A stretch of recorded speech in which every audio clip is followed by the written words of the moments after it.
alaikum and hello everyone. I'm truly delighted to welcome each and every one of you to this session as we continue our meaningful journey through the field of educational psychology. It's always inspiring to see how our conversations and reflections connect educational theory with the real life, day to day dynamics of teaching and learning in classrooms of all kinds. In our previous lecture, we focused on what it truly means to create and maintain a positive learning environment. We explored the key components of effective classroom management and significance of building authentic relationships with students and how teacher expectations, both high and consistent, can have a powerful influence on student behavior and academic performance.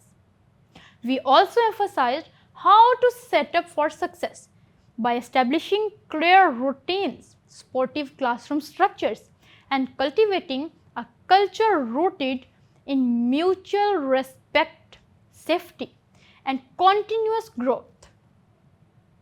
Today, we shift our focus toward more interactive social and behavioral dimensions of the classroom experiences. In this lecture, we will examine the benefits and challenges of working in groups, how students develop self-regulation and social skills, and practical strategies for handling problems, behavior in a constructive manner. Furthermore, we will explore the broader idea of school-wide support systems and how collaborative staff efforts can ensure a consistent, positive learning experiences for all. Let's dive in. Working in groups. Group work can be magic depending on how it is managed. Clear roles, fair participation, and regular check-ins help keep students on track. And it is in these small groups that they learn cooperation, patience, and problem-solving skills they will use for life. For example, in a 5th grade science class, students were divided into small groups to design a model of an eco-friendly house. Each student had a defined role: researcher, designer, builder, and presenter.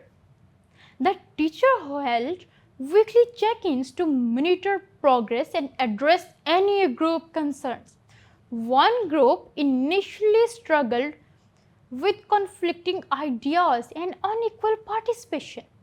However, through guided reflection and open discussion, they reassigned roles to better suit each member's strength. By the end of the project, not only did they complete an impressive model, but they also learned how to resolve conflicts, represent tasks, and support one another.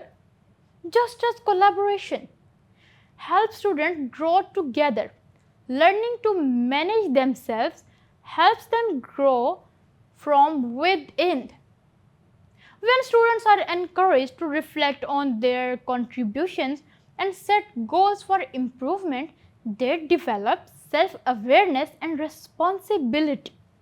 Group work, when structured thoughtfully, becomes more than just a task. It becomes a space for academic and personal development, preparing students for future challenges inside and outside the classroom. Self-regulation and social skills. One of the greatest gifts we can give students is teaching them how to manage themselves, their emotions, their time, and their reactions. Techniques like self-monitoring and positive self-talk can help them stay focused and confident throughout their day. For example, students might use a simple checklist to track when they feel distracted or frustrated, helping them recognize patterns and apply calming strategies. This empowers them to take control of their learning and behavior. And then there are social skills, listening, taking turns, and resolving conflicts. I have seen shy students bloom into leaders simply because they were given opportunities to practice these skills in a safe space. In one classroom, I observed the teacher organized small group activities where students had to collaborate on a project. A quiet student who rarely spoke up gradually took on a leadership role by encouraging peers and mediating disagreements, gaining confidence and social influence in the process. This real world practice allowed the student to develop skills crucial for teamwork and communication. Of course, even with strong social skills and self regulation, challenges will arise. How we respond in those moments makes all the difference. When students face setbacks, reinforcing positive coping strategies and modeling empathy helps them learn resilience. Teaching these essential skills equips students not only for academic success but for life beyond the classroom. Handling problems behavior. Every class will have moments of disruption. The key is early, fair, and consistent intervention.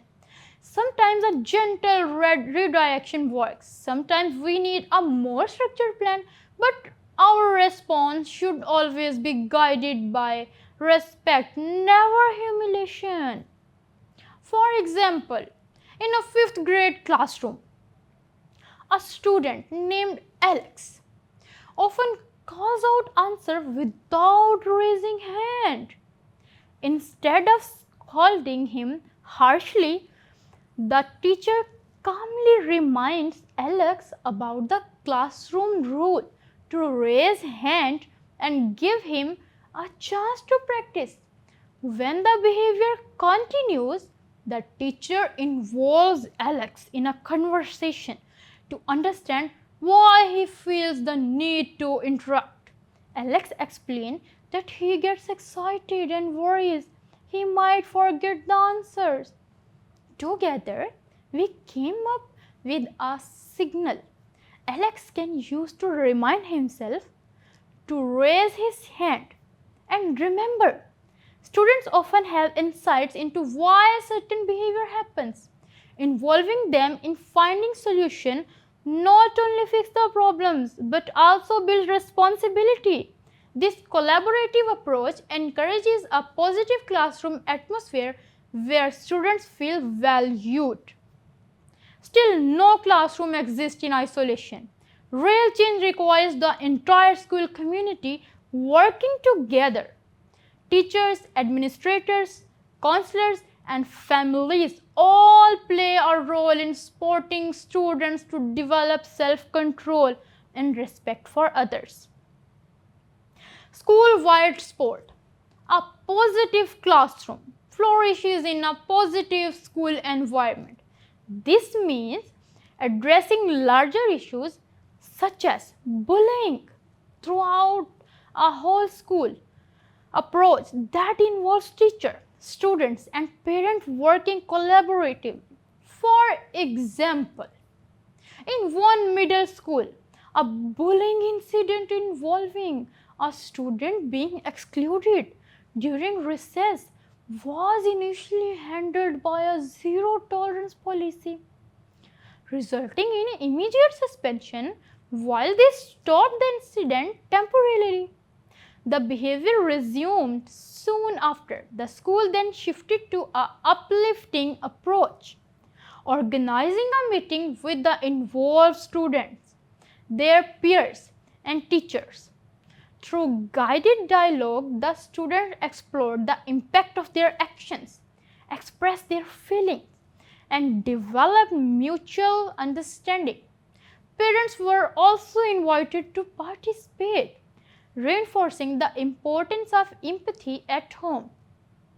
This approach not only resolved the immediate conflict but also helped build a more inclusive and supportive environment.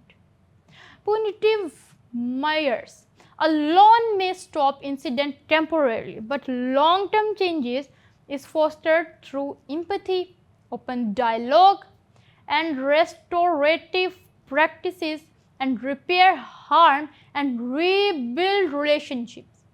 When everyone in the school community is engaged in creating a respectful culture, classroom becomes safer and more positive spaces for learning and growth. This whole school commitment transforms isolated disciplinary actions into opportunities for meaningful changes and deeper connection. So, if there is one key takeaway I want you to remember from today, it is this: teaching is not just about delivering lessons, it's about shaping an environment where every student feels seen, supported, and truly capable of reaching their potential. Creating a classroom atmosphere that is welcoming and structured with clear routines lays a strong foundation for success right from day one. When students know what to expect and feel safe, they are more ready to engage and learn. We also explored how well-managed group work plays an important role in fostering cooperation, communication, and other lifelong skills. These collaborative experiences teach students not only academic content but also how to work effectively with others. Additionally, teaching self-regulation and social skill is essential because it empowers students to succeed both academically and socially, helping them navigate challenges inside and outside the classroom. Moreover, addressing problem behaviors with respect, consistency, and involving students in finding solutions strengthens the classroom community and builds mutual trust.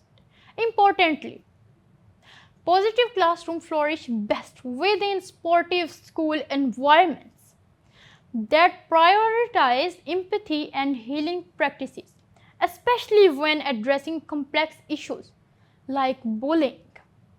As you put these strategies into practice, remember that teaching is as much about nurturing students' confidence and resilience as it is about academic content. Thank you for your dedication to shaping positive, empowering learning spaces. Thank you for being here today, and may we all continue building classrooms where students do not just learn but truly thrive. Assalamu alaikum and goodbye.